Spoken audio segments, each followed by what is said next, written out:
नमस्कार सभी विद्यार्थियों को। आज हम अंग्रेजी विषय के एक कॉमन टॉपिक टेंस के बारे में चर्चा करेंगे। जितने भी अपने साथीगण हैं उन सबको यूट्यूब चैनल को सब्सक्राइब करने के लिए बता दीजिए और वीडियो का लिंक जरूर शेयर करें। आज हम पढ़ेंगे टेंस के बारे में। सबसे पहले विद्यार्थियों देखिए कि tense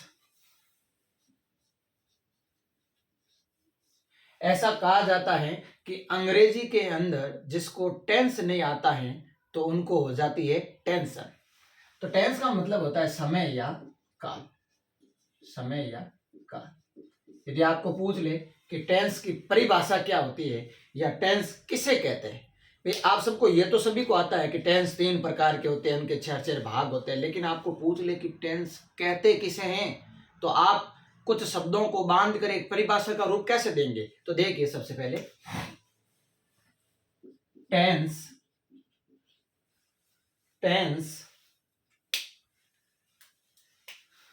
is a form of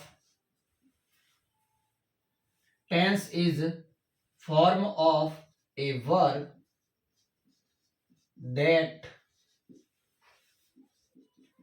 expresses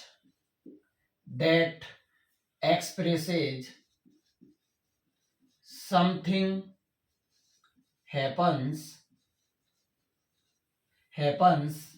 in present, past और फ्यूचर। यदि आपको पूछा जाए कि टेंस किसे कहते हैं तो आप ये परिभाषा याद करके उनको बता सकते हैं। क्या कह सकते हैं? Tense is a form of a verb that expresses something happens in present, past और फ्यूचर। देखिए इंग्लिश की परिभाषा तो ये हो गई। अब इसको हिंदी में ट्रांसलेट करके भी देख लेते हैं कि टेंस उसे कहते हैं जो एक वर्ब की अवस्था होती है।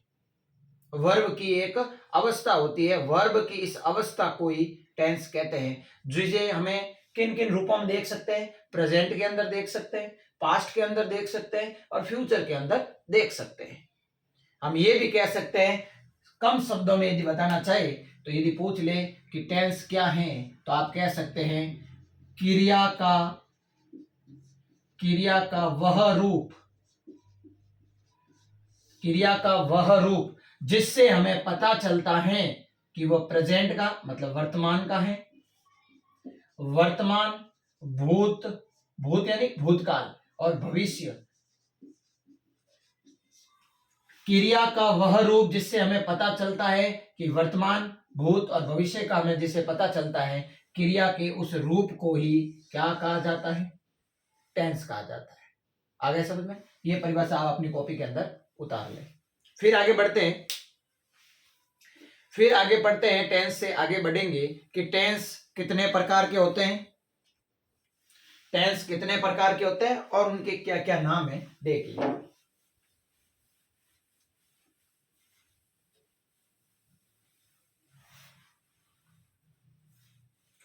सबसे पहले देखते हैं, आप सभी को विद्यार्थियों को पता है कि टेंस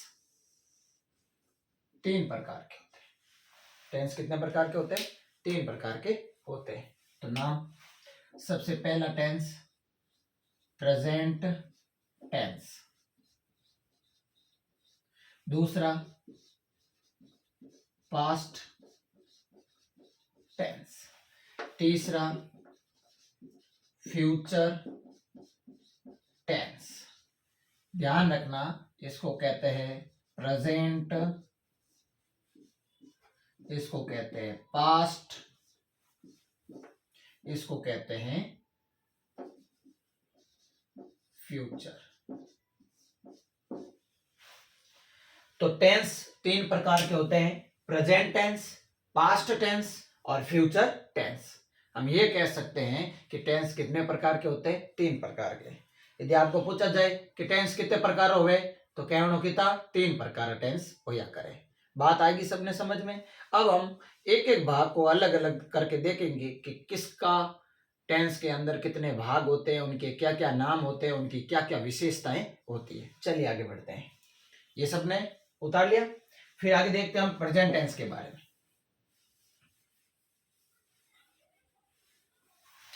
प्रेजेंट टेंस, प्रत्येक टेंस के 4 भाग होते हैं, तो उसके अंदर हम देखेंगे प्रेजेंट टेंस के बारे में। तो प्रेजेंट टेंस के 4 भाग, तो सबसे पहले हम उन 4 भागों की चर्चा करते हैं, कौन कौन से 4 भाग हैं। तो सबसे पहला भाग होता है इंडेफिनेट, या फिर जिसे हम क्या कह सकते हैं, सिंपल भी कह सकते हैं। दूसरा होता है कॉन्टिन्यूज, तीसरा होता है परफेक्ट, चौथा होता है परफेक्ट कॉन्टिन्यूज। तो साथियों, प्रेजेंट टेंस के 4 भाग हैं।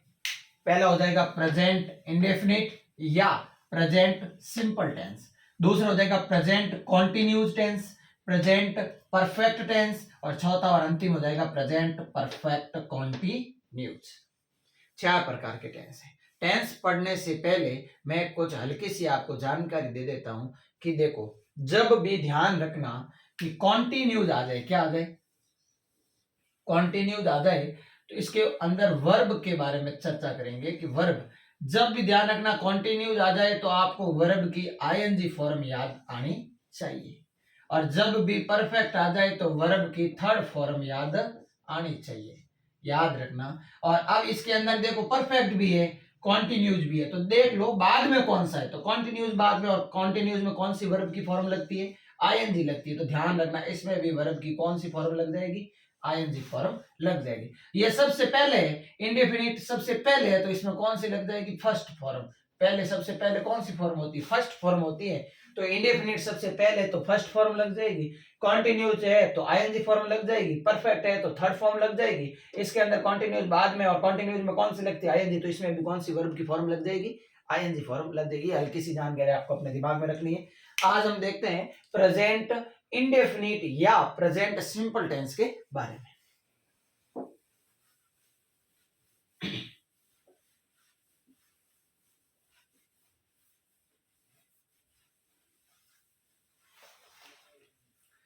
देखो साथियों, प्रेजेंट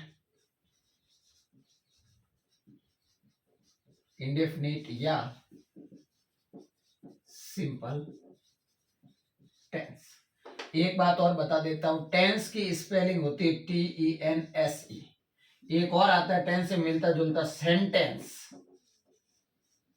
और उसकी स्पेलिंग में ध्यान रखना, टेंस में आएगा S, सेंटेंस टेंस सेंटेंस, लेकिन इसके अंदर क्या आएगा, C आएगा। इस बात का विशेष ध्यान रखें।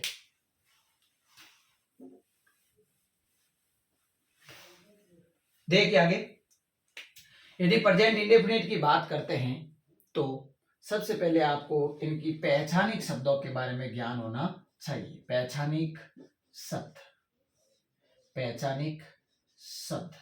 अब देखिए साथियों, पहचानिक शब्द क्या होते हैं। देखिए, जब भी, या फिर ऐसे देख लो, किसी भी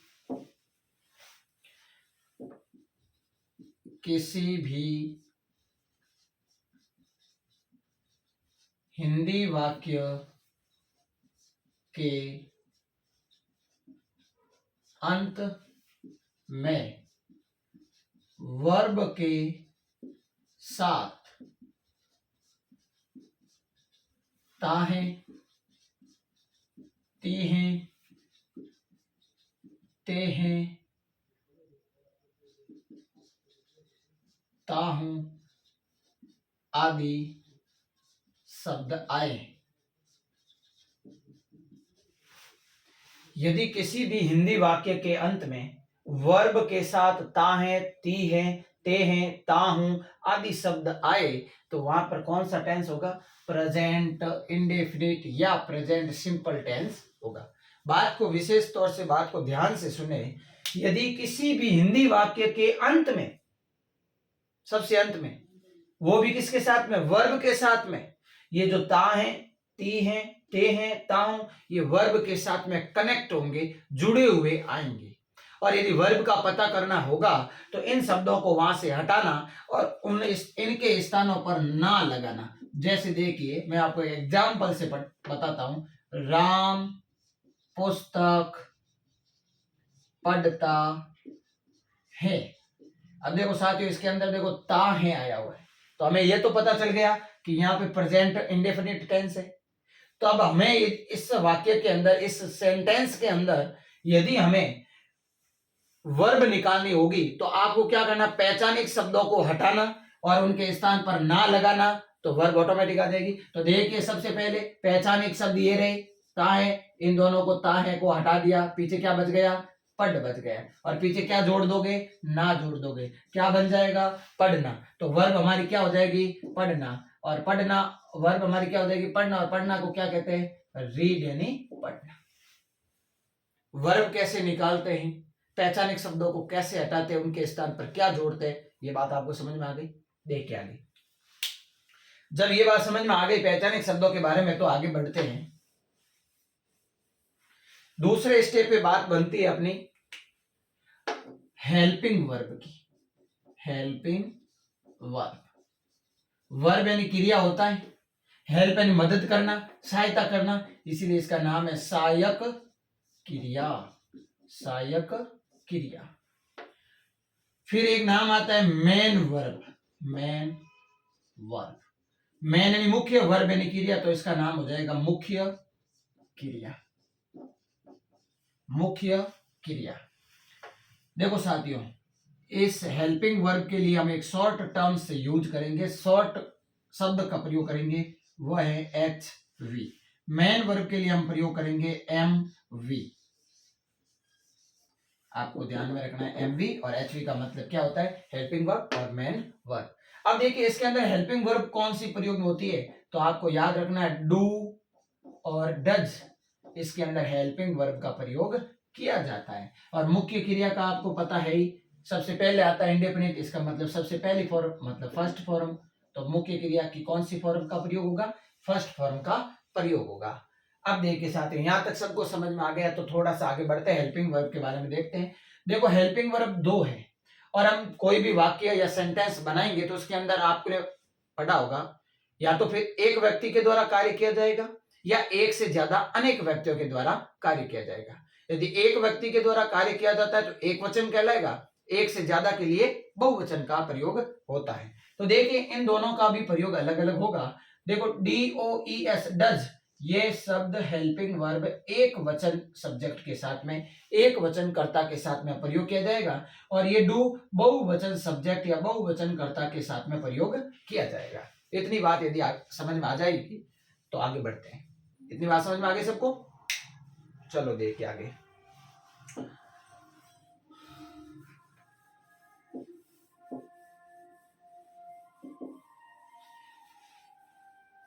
अब देखिए इसका एक फॉर्मूला मैं आपको बता देता हूं। पहले मैं फॉर्मूला बताने से पहले एक चीज और बताता हूं कि इसके अंदर हम सेंटेंस के बारे में पढ़ेंगे।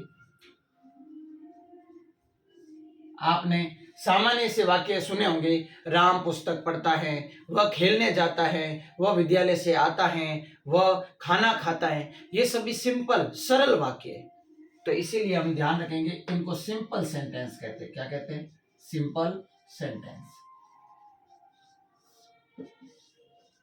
फिर देखो इन्हीं वाक्यों को यदि हम नकारात्मक भाव में ले लेते हैं, राम पुस्तक नहीं पढ़ता है, राम खाना नहीं खाता है, वे विद्यालय नहीं जाते हैं, तो इसके अंदर नहीं नहीं नहीं का प्रयोग हुआ है और ये नकारात्मक भाव पैदा करता है। इसीलिए इस सेंटेंस का नाम हो गया नेगेटिव सेंटेंस।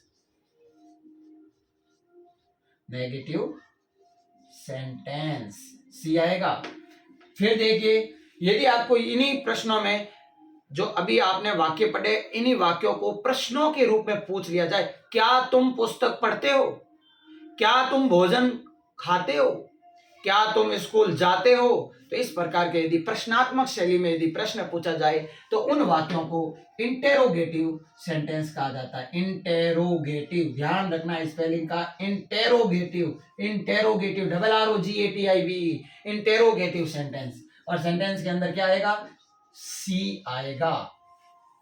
फिर देखो क्या होता है, दूसरे और तीसरे को मिला दिया जाता है, मतलब प्रश्न भी पूछा जाएगा और उसके अंदर नकारात्मक भाव भी होगा, तो उसे हम कहते हैं इंटेरोगेटिव नेगेटिव, क्योंकि दोनों है इसीलिए दोनों का नाम आ गया, और सेंटेंस तो सेंटेंस।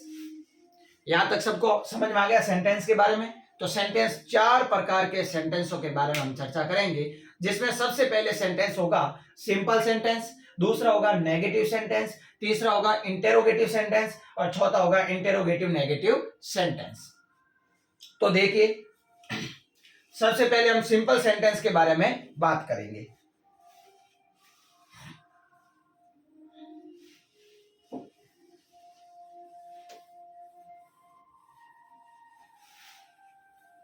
देख लीजिए, सबसे पहले सिंपल सेंटेंस।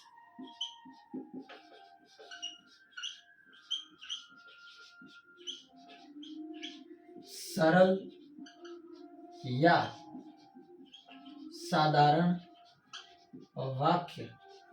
सरल या साधारण वाक्यों को क्या कहा जाता है? सिंपल सेंटेंस कहा जाता है। लेकिन ध्यान रखना, प्रेजेंट इंडेफिनिट टेंस या प्रेजेंट सिंपल टेंस की सिंपल सेंटेंस की कुछ खास विशेषताएं हैं, उन विशेषताओं का भी ध्यान आपको रखना पड़ेगा। तो कौन सी विशेषता है? देखिए साथियों, पहली बात कि सिंपल सेंटेंस के अंदर कभी भी एचवी का प्रयोग नहीं करते हैं, एचवी का प्रयोग नहीं करते हैं। पहला रूल यही कि सिंपल सेंटेंस के अंदर आपको कभी भी हेल्पिंग वर्ब का प्रयोग नहीं करना। हेल्पिंग वर्ब भी हमने पढ़ा था, डू और डज। प्रेजेंट इंडेफिनिट टेंस के हेल्पिंग वर्ब क्या थी? डू और डज। और डू और डज का इन वाक्यों में, किन वाक्यों में? सिंपल वाक्यों के अंदर प्रयोग नहीं करना। दूसरी बात, यदि इन सिंपल वाक्यों के सब्जेक्ट का मतलब कर्ता, काम करने वाला, यदि सिंगुलर हो सकता है, प्लूरल भी हो सकता है। अब आप कहोगे सिंगुलर क्या, प्लूरल क्या? तो देखिए साथियों, सिंगुलर का मतलब होता है एक वचन, सिंगुलर का मतलब होता है एक वचन और प्लूरल का मतलब होता है बहुवचन। बिल्कुल आपने सही कहा,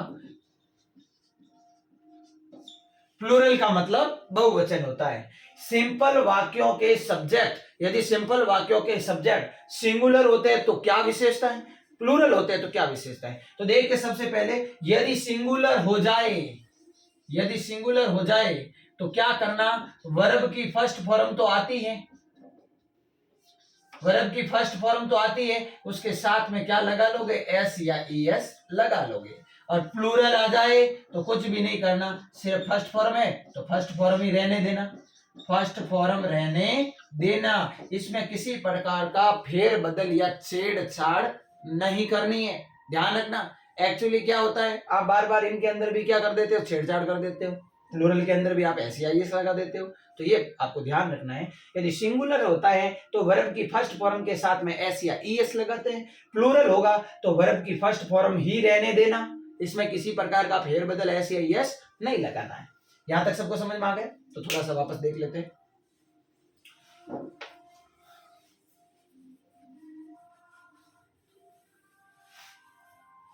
देख लेते हैं इसके अंदर रूल्स के अंदर, एचवी का प्रयोग नहीं करना। दूसरा सिंपल वाक्यों में, अब सिंपल का पढ़ रहे हैं तो सिंपल लिखने की जरूरत नहीं बार बार। वाक्यों में सब्जेक्ट सिंगुलर होता है तो फर्स्ट फॉर्म के साथ में एस या ईएस लगाते हैं, यदि प्लूरल हो जाए तो फर्स्ट फॉर्म ही करनी है और कुछ भी चेंज नहीं करना। अब रही बात एस कहां लगाएंगे, ईएस कहां लगाएंगे, तो ध्यान रखना साथियों, ईएस देखो X O C H S H S S और X O C H S S और आदि, इन ऐसे शब्द आ जाए तो इन शब्दों के साथ में आप क्या लगाओगे? ईएस लगाओगे। बाकी के साथ में एस लगाओगे। एग्जाम्पल देख लो, जैसे WASH वॉश यानी धोना, वॉश यानी क्या होता है? तो वॉश यानी धोना होता है। और यदि धोना के साथ में आप एस लगाओगे या ईएस लगाओगे तो देख लो पीछे क्या है? SH है। वॉश के साथ में एस लगाओगे, ईएस लगाओगे तो देख लेते पीछे एस है, एच है, और एस और एच आता है तब क्या लगाते हैं? ईएस लगाते हैं। तो हम इसका क्या कर देंगे? और वॉश के साथ में ईएस लगा देंगे। सबको बात समझ में आई कि नहीं आई? तो देखिए आगे, तो यहाँ पे ये रूल्स हो जाएगा कि ईएस कहां पर लगाना है। उसके बाद में रूल्स देखते हैं आगे। अब देखो इतने ही रूल्स है, आपको ज्यादा रूल्सों को ध्यान में नहीं रखना है। इन रूल्सों के बाद में हम एक छोटा सा फॉर्मूले का प्रयोग करते हैं। तो देखिए छोटा सा फॉर्मूला कौन सा है,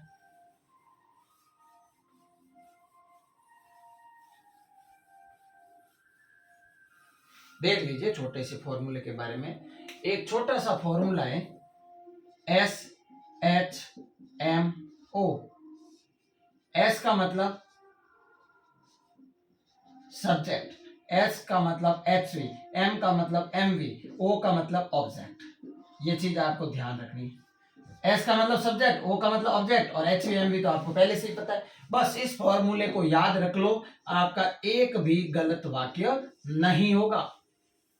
तो देखते हैं इस फॉर्मूले को कैसे फॉलो करते हैं। यदि हम इस फॉर्मूले को विस्तार रूप देते हैं तो कैसे देंगे, देखो सबसे पहले ऐसे लिखेंगे, सब्जेक्ट प्लस मेन वर्ब, और मेन वर्ब की कौन सी फॉर्म, फर्स्ट, और उसके साथ में कभी कभी क्या लगा सकते हैं, ES या S भी लगा सकते हैं। और क्या लिखेंगे, ऑब्जेक्ट लिखेंगे। हेल्पिंग वर्ब सिंपल के अंदर आती नहीं है, अभी हमने पढ़ा था सिंपल के अंदर हेल्पिंग वर्ब इस टेंस में आती नहीं है, तो हेल्पिंग वर्ब फॉर्मूले में लिखने की आवश्यकता नहीं है। देखिए आगे, फिर एक वाक्य करके देखते हैं। जैसे हमने पहले एक वाक्य लिया था, राम पुस्तक पढ़ता है। अब आपको कम से कम वर्ब तो आने ही चाहिए, और आपको ये आइडेंटिफाई करना आना चाहिए कि सब्जेक्ट कौन सा है, ऐसा कौन सा व्यक्ति इसके अंदर कार्य करने वाला है, या फिर ऐसा कौन सा सब्जेक्ट है जो इस वाक्य के अंदर कार्य कर रहा है, एक्शन, और जो एक्शन होगा वो वर्ब कहलाएगी, जो एक्शन करने वाला है वो सब्जेक्ट कहलाएगा, और उन दोनों का प्रभाव जिस पर पड़ रहा है वो ऑब्जेक्ट कहलाएगा। तो देखिए सबसे पहले देखो, राम पुस्तक पढ़ता है। बताओ पुस्तक पढ़ने का काम कौन कर रहा है, बिल्कुल सही, राम पुस्तक पढ़ने का काम कर रहा है। तो फॉर्मूले के हिसाब से भी हम सबसे पहले क्या लिखेंगे, राम लिखेंगे, RAM, राम। फिर फॉर्मूले के हिसाब से मेन वर्ब की फर्स्ट फॉर्म लिखते हैं। तो मैंने आपको बताया था पहचानिक शब्दों को हटाकर उनकी जगह पर ना लगाने से वर्ब निकल कर आ जाती है। तो देखिए पहचानिक शब्द हमारे पास ता है, पीछे बच गया पढ़, पढ़ के पीछे लगाया ना तो बन गया पढ़ना। पढ़ने को क्या कहते हैं, रीड कहते हैं। बिल्कुल सही बताया आपने कि पढ़ने को रीड कहते हैं, और रीड क्या लिखना है, फर्स्ट फॉर्म लिखनी है। उसके साथ में यदि सब्जेक्ट सिंगुलर होता है तो ES या S लगा देते हैं, READ, रीड। राम सिंगुलर है, सिंगुलर यानी एक वचन है, तो राम एक वचन है। अब एक वचन के साथ में S या ES लगता है, तो अब रीड के साथ में S लगाऊं ES लगाऊं, बिल्कुल S लगाऊंगा, क्योंकि हमने पढ़ा था कि SH CH SSOX इस प्रकार के यदि शब्द होते हैं तो ES लगता है, अन्यथा हम सिर्फ क्या लगा देंगे, S लगा देंगे। तो राम रीड्स, मेन वर्ब के बाद में सिर्फ क्या आएगा, ऑब्जेक्ट आएगा। तो देख लेते हैं पीछे कौन बच गया, पुस्तक बच गई, तो चलो पुस्तक को लिख देते हैं। पुस्तक को कहते हैं बुक। तो हमारा ये वाक्य कंप्लीट हो जाएगा। ध्यान से देखो, राम रीड्स बुक, राम पुस्तक पढ़ता है। बताओ किस किस को समझ में आ गया। तो ध्यान से समझ में नहीं आया तो एक बार वीडियो को वापस देखो, जरूर समझ में आ जाएगा। सरल भाषा में समझाया गया है तो इसमें कोई दिक्कत नहीं होनी चाहिए। फिर आगे देखते हैं नेगेटिव वाक्य के बारे में। अभी हमने सिंपल वाक्य को देखा है, अब हम नेगेटिव। अच्छा एक वाक्य और करवा दूं, चलो ठीक है, आप कह रहे हो तो एक वाक्य और करवा देता हूं।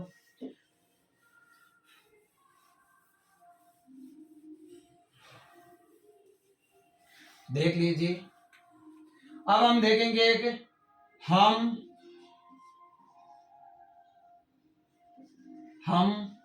मैदान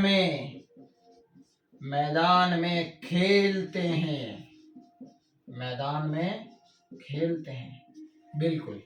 तो सबसे पहले वाक्य की पहचान करो, पहचानिक शब्द है ते हैं, मतलब प्रेजेंट इंडेफिनिट का ही है। फिर उसके बाद में देखते हैं नकारात्मक भाव तो नहीं है, इसका मतलब सेंटेंस सिंपल है। उसके बाद में देखते हैं वर्ब कौन सी है, तो ते हैं, हटाओ खेल, खेल के पीछे लगाओ ना, खेलना, खेलना को क्या कहते हैं, प्ले कहते हैं।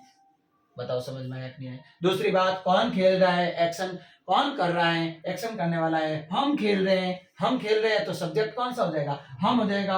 और हम को क्या कहते हैं, आपने इंडेक्स ऑफ प्रोनाउन में पढ़ा होगा, आई, मी, माई, वी, अस, ओवर। और वी यानी क्या होता है, हम। तो सबसे पहले फॉर्मूले के हिसाब से, फॉर्मूला कहाँ चला गया, ये लो वापस लिख देते हैं फॉर्मूले को।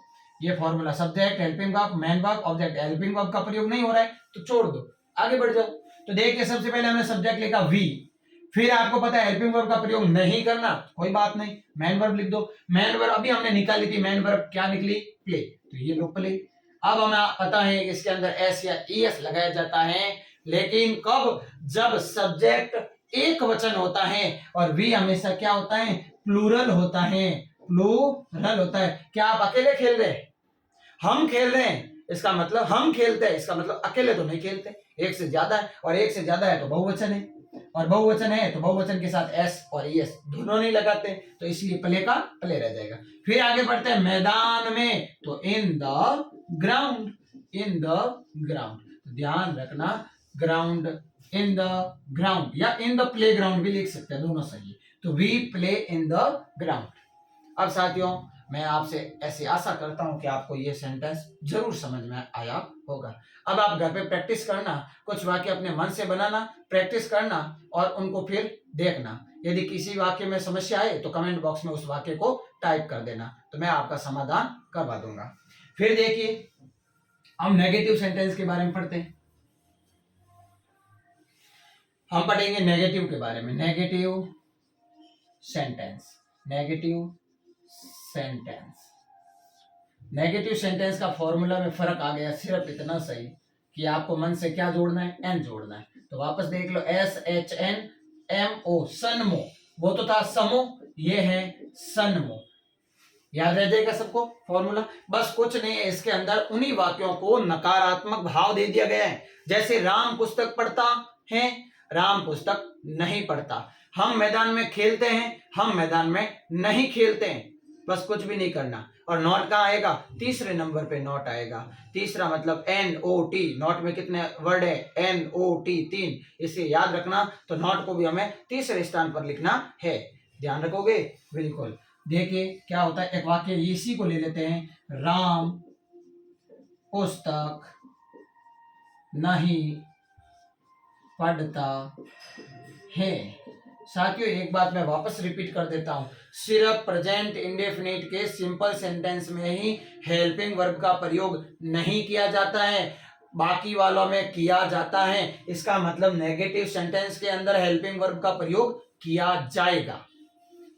तो ध्यान रखना, ऐसा नहीं उसमें एच का प्रयोग नहीं किया, यहीं पे नहीं करते, नहीं, गलत बात है। तो सबसे पहले काम करने वाला राम है, पुस्तक पढ़ने वाला राम है, और पढ़ने वाला भी यही है, नहीं पढ़ने वाला भी यही है। तो सबसे पहले सब्जेक्ट आता है, तो सब्जेक्ट में हम क्या लिख लेंगे, राम लिख लेंगे। फिर दूसरे स्थान पे हेल्पिंग वर्ब, आपको पता है सिर्फ सिंपल में हेल्पिंग वर्ब का प्रयोग नहीं किया जाता है, बाकी सब में किया जाता है। तो हम लिखेंगे सबसे पहले हेल्पिंग वर्ब, राम एक वचन है तो डू आता है या डज आता है, आपने हेल्पिंग वर्ब पढ़ी होगी, डू और डज।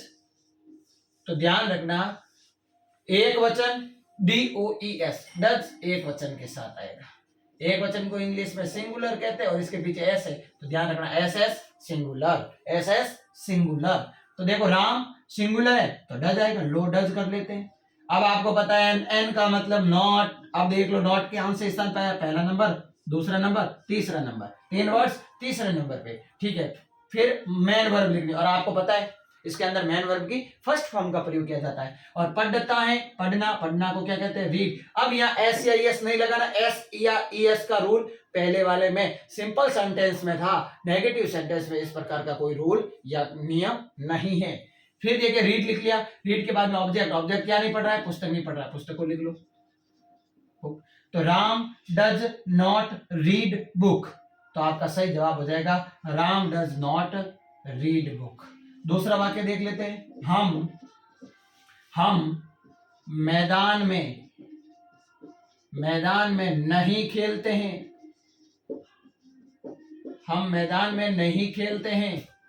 तो देख लो, नहीं खेलते हैं तो देख लो, सबसे पहले वी लिखेंगे, फिर वी सिंगुलर है प्लूरल है, हमने पहले वाले सेंटेंस में देखा था वी प्लूरल है। तो प्लूरल के साथ में किसका प्रयोग करते हैं? डज का नहीं, डू का प्रयोग करते हैं। फिर हम देख लो तीसरे नंबर पे क्या आ जाएगा? नॉट आ जाएगा, क्योंकि नेगेटिव सेंटेंस है, नेगेटिव के नॉट में 3 वर्ड है, तीसरे स्थान पे क्या आ जाएगा? नॉट आ जाएगा। फिर आएगी वर्ब, खेलना को क्या कहते हैं? अच्छा प्ले कहते हैं। लो प्ले लिख लिया, अब एस या यस नहीं लगाना, प्ले के बाद में क्या आ जाएगा? इन द प्लेग्राउंड या फिर in the ground. We do not play in the ground. I hope आप सबको ये वाक्य जरूर समझ में आए होंगे। यदि फिर भी समझ में नहीं आते तो एक बार वीडियो को दोबारा देखें, आपको जरूर समझ में आएंगे। फिर भी किसी प्रकार की समस्या रह जाती है तो कमेंट बॉक्स में कमेंट जरूर करें, अगले वीडियो में उस समस्या का समाधान करवाया जाएगा। अब देखिए इंटेरोगेटिव सेंटेंस के बारे में।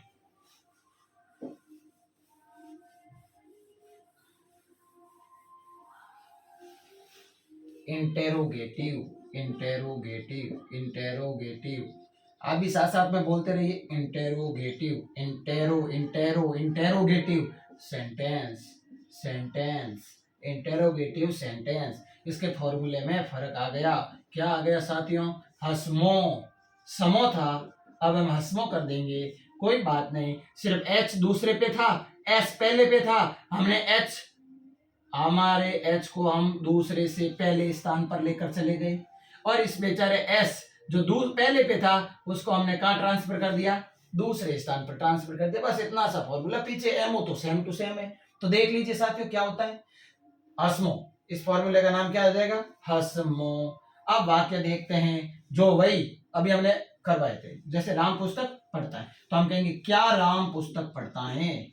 क्या राम पुस्तक पढ़ता है। अब इसमें प्रश्न आपको पूछ रहे हैं कि क्या राम पुस्तक पढ़ता है? फिर एक वाक्य, क्या हम मैदान में खेलते हैं? या फिर ऐसे कर लो, क्या तुम मैदान में खेलते हो? क्या तुम मैदान में खेलते हो? खेलते हो। अब देखो प्रश्न है तो पीछे प्रश्नवाचक चिन्ह लगाना, खड़ी पाई नहीं लगाओगे, खड़ी पाई लगाओगे तो भी गलत हो जाएगा। क्या राम पुस्तक पढ़ता है? क्या तुम मैदान में खेलते हो? यदि क्या को हटा दिया जाए तो तुम मैदान में खेलते हो, क्या को हटा दिया जाए तो राम पुस्तक पढ़ता है, सिंपल बन जाएगा। यदि प्रश्नवाचक शब्दों को हटा दिया जाए तो वह वाक्य सिंपल वाक्य बन जाएगा, साधारण वाक्य बन जाएगा। तो क्या राम पुस्तक पढ़ता है, क्या तुम मैदान में खेलते हो, इस बात दोनों सेंटेंस के अंदर एक कॉमन बात है। क्या आप पता कर पाओगे? नहीं कर पाओगे तो मैं बता देता हूं। क्या राम पुस्तक पढ़ता है? यदि मैं आपको पूछता हूं क्या तुम पुस्तक पढ़ते हो, तो आपका क्या जवाब होगा? हाँ पढ़ता हूं या फिर नहीं पढ़ता। इसका मतलब इनके जो जवाब होंगे वो हाँ या ना में होंगे। तो ध्यान रखना, हाँ या ना में होंगे, हाँ या ना में जवाब होंगे। किनके? ऐसे वाक्य जिसकी शुरुआत किस शब्द से होती है? क्या शब्द से होती है। क्या तुम मैदान में खेलते हो? नहीं सर, मैं मैदान में नहीं खेलता, मैं तो अपने घर के रूम के अंदर खेलता हूं। तो क्या शब्द से शुरू होने वाले सेंटेंस के जवाब हमेशा किस में होंगे? हाँ या ना में होंगे। तो ध्यान रखना साथियों, जिन सेंटेंस के आंसर हाँ या ना में आए या क्या शब्द से शुरुआत होती है तो इस क्या की अंग्रेजी नहीं आती है, क्या की अंग्रेजी नहीं आती है। तो सर अंग्रेजी आती किसकी है? अरे भाई ये पीछे पूरा वाक्य तो पढ़ा है, ये फॉर्मूला भी है, इसका फॉर्मूले का प्रयोग करो, वाक्य को बनाओ और आंसर बन जाएगा। देखते कैसे बनता है। तो देखते सर, सबसे पहले हमको हेल्पिंग वर्ब लगानी है, और आपको साथियों पता होगा हेल्पिंग वर्ब सब्जेक्ट के अनुसार लगाई जाती है। कैसे? एक वचन होता है तो एक वचन की हेल्पिंग वर्ब, बहुवचन होता है तो बहुवचन की हेल्पिंग वर्ब लगाई जाती है। तो देखिए इसके अंदर एक वचन है राम या बहुवचन है राम, तो सबको पता है राम एक वचन है और एक वचन में हेल्पिंग वर्ब डज आती है। तो सबसे पहले हम इसके अंदर क्या लिख लेंगे? डज, क्योंकि क्या की इंग्लिश तो नहीं आती, क्योंकि इसका जवाब किसमें? हाँ या ना में, या फिर क्या शब्द शुरू में आ गया। तो सबसे पहले लिखेंगे डज, फिर फॉर्मूले के हिसाब से क्या लिखेंगे? सब्जेक्ट, सब्जेक्ट क्या है? राम, तो चलो राम लिख लिया। फिर वर्ब क्या है? पढ़ना, पढ़ना को क्या कहते हैं? रीड। अब यह एस वैस कुछ नहीं लगाना, ठीक है, रीड। फिर उसके बाद ऑब्जेक्ट क्या है? पुस्तक, पुस्तक, तो ये लिख लिया पुस्तक। अरे भाई और कुछ लगाना है? और कुछ नहीं लगाना। अरे भैया और कुछ लगाना है, ये कौन लगाएगा? सबसे महत्वपूर्ण, इसको तो वापस लाना पड़ेगा। तो चलो वापस लेके आ गए। तो अपना वाक्य बन गया डज राम रीड बुक। अपना वाक्य क्या बन गया? Does Ram read book. क्या राम पुस्तक पढ़ता है? बताओ समझ में आया? अच्छा थोड़ा थोड़ा आया, चलो ये आगे वाला करेंगे तो पूरा आ जाएगा समझ में। सबसे पहले हेल्पिंग वर्ब। अरे हेल्पिंग वर्ब किसके अनुसार लगती है? सब्जेक्ट के अनुसार लगती है। सब्जेक्ट क्या है? तुम। तुम को क्या कहते हैं इंग्लिश में? यू। यू क्या है? एक वचन या बहुवचन? अरे भैया बहुवचन है। इंग्लिश के अंदर यू को क्या माना जाता है? प्लूरल माना जाता है, एक वचन नहीं बहुवचन माना जाता है। तो सबसे पहले हम हेल्पिंग वर्ब लगेंगे। हेल्पिंग वर्ब सब्जेक्ट के अनुसार लगती है, तो सब्जेक्ट का पता किया तो हमें पता चला यू है। यू बहुवचन होता है, प्लूरल होता है, प्लूरल की हेल्पिंग वर्ब क्या है? डू है। तो सबसे पहले हम क्या लिख देंगे? डू। फिर फॉर्मूले के हिसाब से एस है तो एस के बारे में लिख देंगे यू। फिर हम वर्ब खेलना, खेलना को कहते हैं प्ले। अब मैदान में कहते हैं in the play ground. In the play ground, in the play ground. आप ग्राउंड लिखोगे तो भी सही है, इन द प्ले ग्राउंड। क्या ये वाक्य सही बन गया? क्या तुम मैदान में खेलते हो? Do you play in the play ground? बिल्कुल सही बन गया। अच्छा नहीं बना? ओहो, यहाँ पे हमने प्रश्नवाचक चिन्ह का प्रयोग नहीं किया। बिल्कुल सही कहा आपने, प्रश्नवाचक चिन्ह का प्रयोग नहीं करने पर भी ये वाक्य अशुद्ध माना जाएगा। अब ये वाक्य बिल्कुल सही माना जाएगा। आई ऑफ सबको ये वाक्य समझ में आ ही गए होंगे। अब एक बच गया इंटेरोगेटिव नेगेटिव का। बस कुछ नहीं करना साथियों, इसके अंदर नॉट को तीसरे नंबर पर लगाना है। देख लेते हैं उसको भी कि नॉट तीसरे नंबर पे कैसे आएगा। अच्छा वो दूसरे वाले भी बताऊं? चलो आप कह रहे हो तो इनके ही दूसरा टाइप होता है इंटेरोगेटिव का, वो बता देता हूं। जैसे आपने सुना होगा कि सर जब क्या के अलावा और भी तो कुछ आ सकता है। हाँ बिल्कुल आ सकता है, लेकिन वो शुरुआत में नहीं आ सकते। आपने देखा होगा तुम कहां जा रहे हो, कहां, शब्द को ध्यान से देखो, कहां। तुम कब आ रहे हो, कब। तुम कैसे हो, कैसे। तुम कितना दूध पीते हो, कितना। देख लो, कहां, कब, कैसे, कितना। अरे तुम रो क्यों रहे हो, क्यों। अरे भैया इसका मतलब ये हो गया कि जो क्या शब्द है इसके अलावा भी तो कुछ शब्द होते हैं जो प्रश्न पूछने के लिए काम आते हैं। तो लेकिन एक बात ध्यान रखना, क्या शब्द के शुरुआत में आता है, लेकिन ये शब्द कभी भी शुरुआत में नहीं आएंगे। कैसे? कहां राम पुस्तक पढ़ता है? नहीं, अच्छा नहीं लगता, हिंदी की दृष्टि से अशुद्ध माना जाता है। राम पुस्तक कहां पढ़ता है? तुम मैदान में क्यों खेलते हो? क्यों तुम मैदान में खेलते हो? नहीं, तुम मैदान में क्यों खेलते हो? बात समझ में आ रही है? इसका मतलब ये हो गया जो क्या से शुरू होता है उसके अंदर हेल्पिंग वर्ब का उसके अंदर क्या की अंग्रेजी नहीं आती है, लेकिन कहां, कब, कैसे, कितना, क्यों ये सब वाक्य के मध्य में आएंगे और इनकी इंग्लिश हमेशा आएगी। कैसे? कहां को क्या कहते हैं साथियों? WHERE where. कब को क्या कहते हैं? WHEN when. कैसे? हाउ, कितना, how many, how much, how many. अब मेनी को ध्यान रखो, वाक्य करवाएंगे और बता देंगे। और वाई यानी क्यों। आपने ये वाक्य तो जरूर सुना होगा, तुम कैसे हो, how are you. How, how यानी तुम कैसे हो। तो देखते हैं वाक्य जैसे करेंगे आपको जरूर समझ में आ जाएगा। इसको मैं हटा देता हूं, फिर इसके ही दूसरे भाग को देख लेते हैं।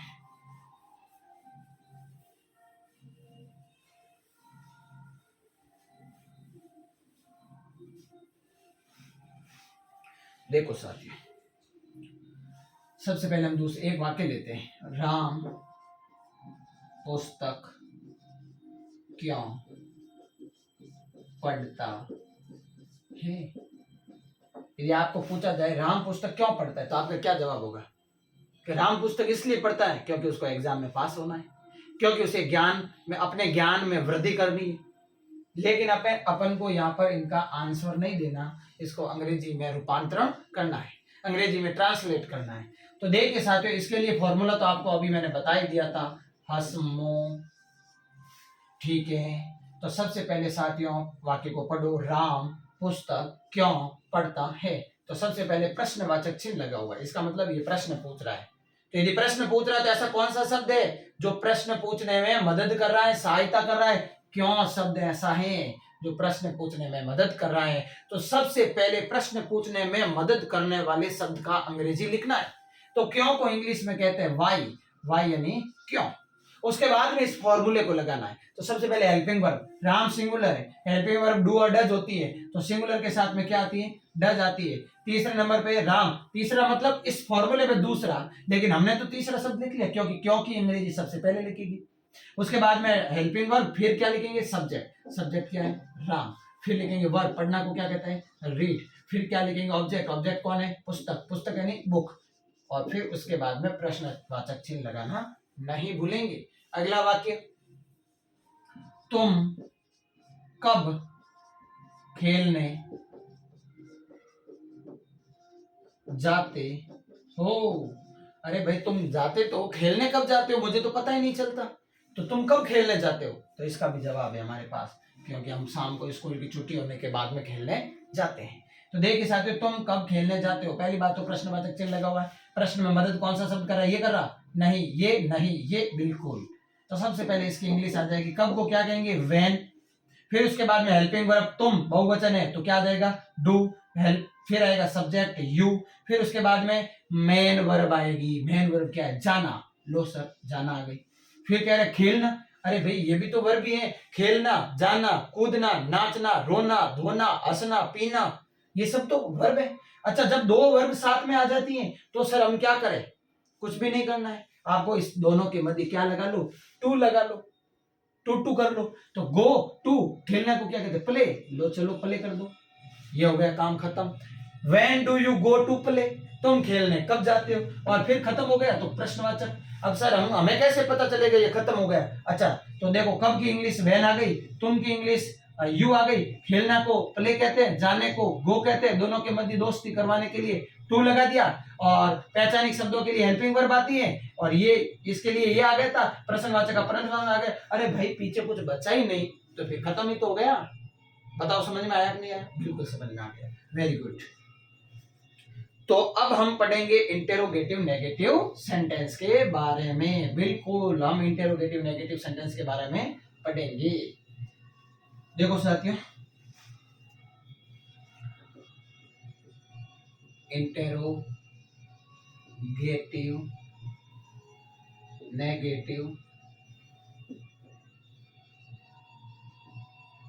सेंटेंस, अरे फॉर्मूला सर क्या लिखे हैं, कोई बात नहीं, ये लो हसनमो, लो हसमो की जगह बीच में तीसरे नंबर पे क्या डाल दो, एन डाल दो, नेगेटिव हो जाएगा, क्योंकि हमें पता है पहला दूसरा तीसरा, तीसरे पे हम क्या लिखते हैं, नॉट लगाते हैं, दैट्स ऑल क्लियर। आगे देखिए वाक्य, राम पुस्तक क्यों नहीं पढ़ता, अरे राम पुस्तक क्यों नहीं पढ़ता है, क्या उसको सब कुछ आता है क्या, नहीं सर राम तो पुस्तक कभी पढ़ता ही नहीं, तो क्यों नहीं पढ़ता है। देखिए साथियों, सबसे पहले आप लोगों को पता है कि इस पहचान करनी है आपको, इंटेरोगेटिव है, फिर इंटेरोगेटिव में मदद करने वाला शब्द क्यों की इंग्लिश क्या होती है साथियों, वाई होती है, फिर आपको पता है हेल्पिंग वर्ब लिखनी है, हेल्पिंग वर्ब राम सिंगुलर तो क्या आ जाएगा, डज आ जाएगा, तीसरे नंबर पे सब्जेक्ट तो राम है, चौथे नंबर पे अरे नेगेटिव है भैया, नेगेटिव के साथ में क्या लगाते हैं, एन लगाते हैं, मतलब नॉट लगाते हैं, फिर वर्ब लगाते हैं, वर्ब का क्या है,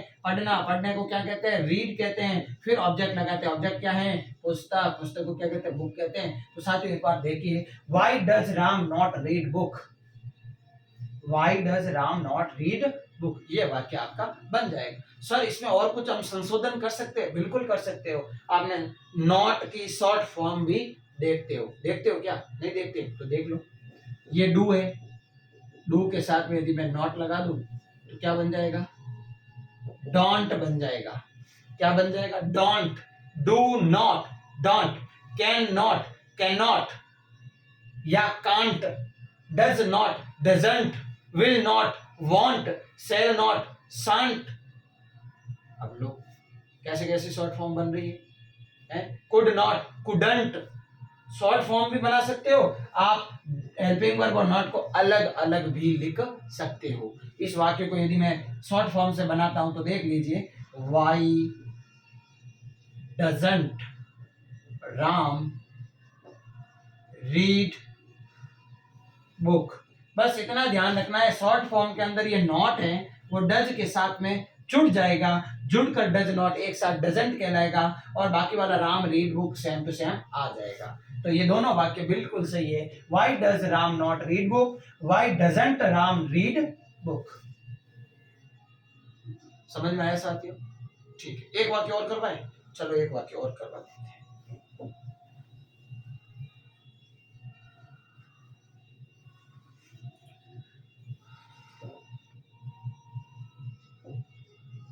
तुम खेलते क्यों नहीं हो?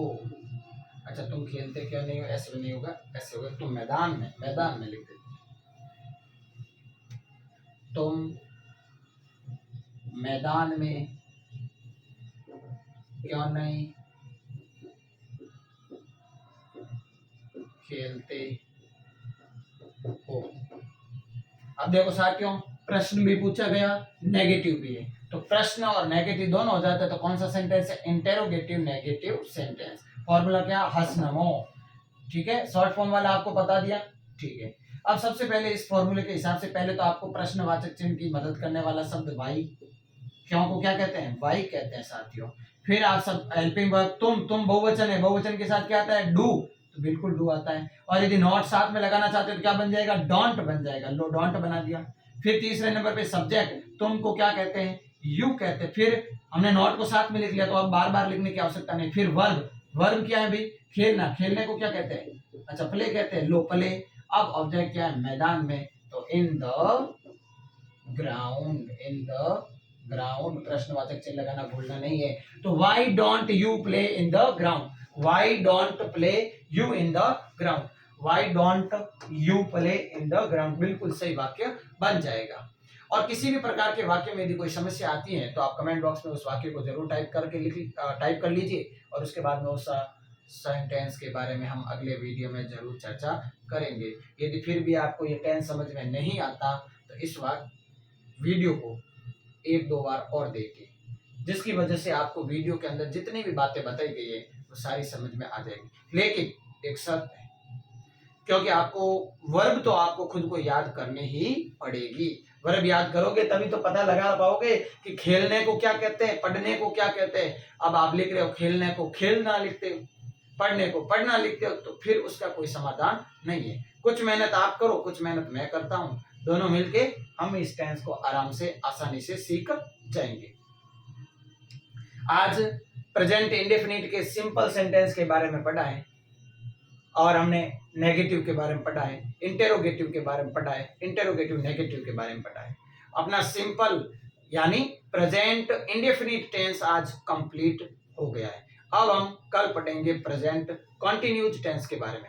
अपने जितने भी दोस्त मित्र यार हैं जिन तक ये वीडियो अभी तक पहुंचा नहीं है, तो आपका ये कर्तव्य बनता है, आपकी ये ड्यूटी बनता है, आपका ये फर्ज बनता है कि उन तक भी ये वीडियो पहुंचाया जाए, जिससे उनको भी अंग्रेजी सीखने में मदद मिले। Thank you.